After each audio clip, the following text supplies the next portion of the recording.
Magbabalik po dito sa Kaitan in Action, Alan Pia Pick. Maraming mananalo ng 10,000, 5,000, 3,000, 2,000 pesos. At lahat mag-uwi ng regalo. Are you ready to play? Lahat tayo tumayo. Okay. Sino unang players? Good luck sa inyong lahat, sa ating lahat. In 3, 2, 1, go! Alan Pia Pick! Alan Pia Pick! Alan Pia Pick! Alan Pia Pick! Alan Pia Pick!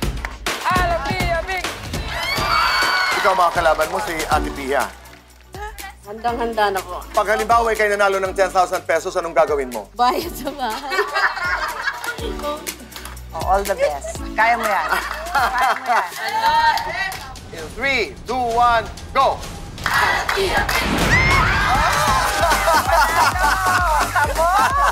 Salamat na si Ate Pia! Ayan! Oh, congrats. You're welcome. Ate Pea, thank you po. You're very welcome. Kuya Alan, You're most welcome lang. Happy kami na happy ka, kahit umiiyak ka.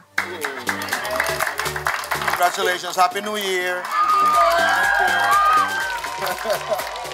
So, anong nasa isip mo ngayon? Medyo kabado po eh. Kabado. Pag nanalo ka, natalo mo si Kuya Alan na bihira mangyari, may 10,000 pesos ka. Pag hindi ka naman manalo, ay magkakaroon ka ng pagkakataong magpaikot ng ruleta. Kung saan, pwede ka manalo pa rin ng 10,000, 5,000, 3,000, or 2,000 pesos. 3, 2, 1, go! Bale, meron pa rin si Vary. Eksakto lang sa mga linyang puti, bibigay pa rin namin yung 10,000.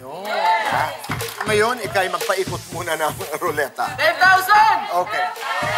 Ready? 1, 2, 3, go! 10,000! 10,000! 10,000! 10,000! 10,000! O, 10,000 pesos! Salamat po kay Ate Pia, kay Kuya Alan at sa iyo po kay Tito Boy. Okay. Salamat po. Vary, maraming salamat at good luck. Ikay nanalo ng 10,000 pesos. Thank you po. Okay. Thank you po. Salamat. Congratulations sa lahat ng mga nanalo. Pero katulad ng sabi namin kanina, ay hindi mananalo ang lahat ng 10,000 pesos. Bawat isa ay makakatanggap ng regalo. Mula sa Cayetano in Action, maraming salamat sa Hey Pretty Skin, Ensaymada by La Luna Cafe. Maraming salamat. Maraming salamat sa inyo. Thank you very much. What a show. Ilang araw na lamang ay matatapos na ang genuine. Bilis ng oras. Bilis ng panahon. Kuya Alan?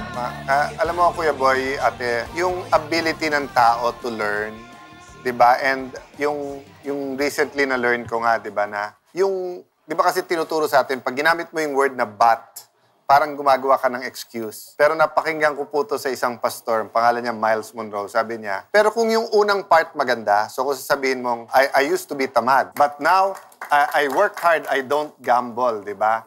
So, you know, when we start the year, huwag nyo nang tignan yung mga mali. Tignan natin kung ano yung pwede nating itama. At yun po ang nagustuhan ko dito sa ating show, di ba? So, nag-umpisa yung ating guest dun sa dapat face-to-face yon, pero naging payong kapatid, si Franklin, by saying nga, may mali. Kasi when you acknowledge, then pwede mo na itama. So, I'm really hopeful that yung dalawang partido, yung parents ng bata, si Franklin, and of course, yung mga bata ay hindi matrauma sa nangyari at magkaroon ng resolution. So, babalikan namin kayo para ipakita yung resolution. But let's learn our lesson, di ba? Na basta't bata, yes, teach them right and wrong, but handle them with absolute care. And dito naman dun sa isang payong kapatid natin, I hope marami din ho kayong natutunan doon dahil pag humiram tayo ng gamit ng iba, kotse man yun, o kung ano mang gamit, no? Obligasyon natin pangalagaan yun. So pag hindi natin ibinalik yun sa parehong kalagayan nung hiniram natin, tayo may obligasyon na panagutan yun. And that's why in this case, ako talaga gusto ko kahit kamag-anak, matuto din si Actually, iba nga, Ashley. hindi nga sinusoli yung hinihiram. Yun na nga eh. Yun na nga. Meron ganon. Marami. May ganon. Iba yung parang hingi ng tawad, magkasundo, magkaayos. Pero kung may responsibility ka, panindigan mo naman yung responsibility. Pasasalamat, importante.